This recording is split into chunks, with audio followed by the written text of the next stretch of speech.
আসসালামু আলাইকুম। আমরা চলে আসছি আজকে কালেক্টরি ভবনের একটা পরিদর্শন করতে। আজ 13ই ফেব্রুয়ারি, সেই উদ্দেশ্যেই চলে আসলাম যশোরের দিকে রওনা হয়ে। এই যে ভবনের পাশে রিক্সা মামারা ভ্যান চালাচ্ছে। আর কি কব, গেটের মুখ দিয়ে চলে আসছে।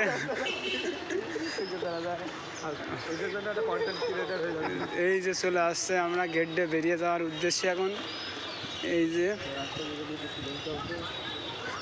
এই ছোট ছোট আপুরা সব দাঁড়িয়ে রয়েছে। আর কি কব,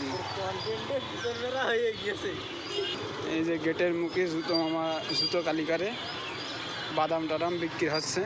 এটাই বাস্তব, আর কিছু কবার নাই। লাল গাড়ি ঢুকে পড়লে তো আর কিছু কব না, সবই